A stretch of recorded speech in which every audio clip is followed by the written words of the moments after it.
नमस्कार। कभी सोचा है कि भक्ति, सेवा और अटूट विश्वास में आखिर कितनी शक्ति हो सकती है? आज हम श्री गोमानंद जी की एक अद्भुत कथा के जरिए इसी सवाल का जवाब ढूंढने की कोशिश करेंगे। तो सवाल वही है, सच्ची भक्ति की असली शक्ति है क्या? देखिए, ये सवाल सिर्फ इस कहानी का नहीं है, ये तो हम सबके जीवन का एक बड़ा सवाल है ना। तो चलिए, इस कथा में ही इसका जवाब ढूंढते हैं। तो कहानी का पहला हिस्सा है संत सेवा का व्रत। ये पूरी कहानी एक संकल्प से शुरू होती है, एक ऐसा व्रत जिसने श्री गोमानंद जी के पूरे जीवन को एक दिशा दी। तो कहानी हमें ले चलती है श्रीधर काशी। यहीं रहते थे श्री गोमानंद जी नाम के एक भक्त। अब देखिए, जैसा कि इस मूल लेख में भी लिखा है, उनका जीवन बस एक ही मकसद के लिए था, संतों की सेवा। जरा सोचिए, वो हर रोज भिक्षा मांगकर आटा लाते थे और उसी से संतों का पेट भरते थे। और उनके लिए ये कोई मामूली काम नहीं था, ये थी सेवा। सेवा का मतलब बिना किसी फल या इनाम की उम्मीद के बस निस्वार्थ भाव से सेवा करते जाना। बस यही उनके जीवन का सार था, यही उनकी भक्ति का तरीका था। उन्होंने एक व्रत ले रखा था कि उनके दरवाजे पर कोई भी संत आ जाए, वो भूखा नहीं जाएगा, वो उसकी बड़े प्यार से सेवा करेंगे। और जानते हैं, इसी प्रेम और सेवा भाव की वजह से संतों को भी उनके यहाँ आकर एक अलग ही शांति मिलती थी। अब आता है कहानी का दूसरा हिस्सा, भक्त की परीक्षा। कहते हैं ना, जब विश्वास बहुत गहरा हो तो उसकी परीक्षा भी उतनी ही बड़ी होती है। तो बस अब कहानी एक ऐसे मोड़ पर आ जाती है जहां गोमानंद जी के अटूट व्रत का सबसे बड़ा इम्तिहान होने वाला था। हुआ यूं कि एक दिन अचानक एक तो नहीं, पूरे 22 साधुओं की एक जमात उनके दरवाजे पर आ पहुंची। पर गोमानंद जी घबराए नहीं, उन्होंने तो इसे अपना बड़ा सौभाग्य माना और बहुत ही प्रेम से सबका स्वागत किया।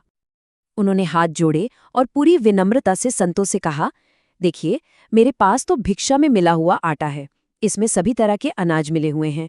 आप जैसी आज्ञा दें, मैं वैसी ही रसोई तैयार करूं।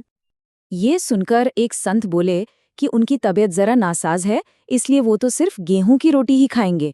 बस फिर क्या था, बाकी संतों ने भी यही इच्छा जाहिर कर दी। अब देखिए, सुनने में तो ये एक बहुत साधारण सी इच्छा लगती है, पर यही इच्छा गोमानंद जी के लिए एक बहुत बड़ी चुनौती बनने वाली थी।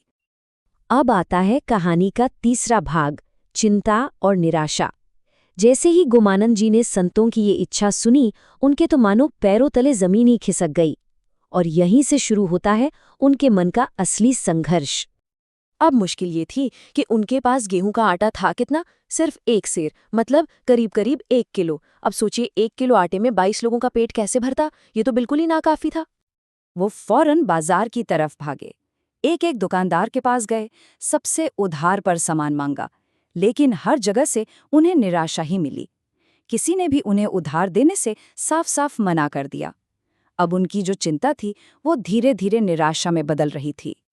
वो एकदम बेबस हो गए और मन ही मन सोचने लगे, अब मैं क्या करूं, कहां से लाऊं सामान? उन्हें अपना सालों पुराना व्रत टूटता हुआ नजर आ रहा था।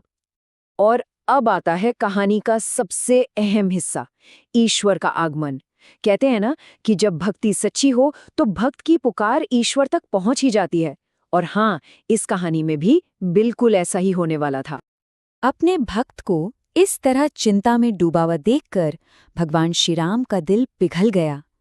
गोमानंद जी की जो सच्ची पुकार थी, वो उन तक पहुंच चुकी थी। और फिर एक चमत्कार हुआ, स्वयं भगवान श्री राम ने गोमानंद जी का रूप धर लिया। देखिए, इस मूल लेख में भी ये साफ साफ बताया गया है कि कैसे भक्त की चिंता देखकर श्री राम जी खुद गोमानंद जी का रूप धारण करते हैं और गेहूं की एक पोटली लेकर उनके घर पहुंच जाते हैं।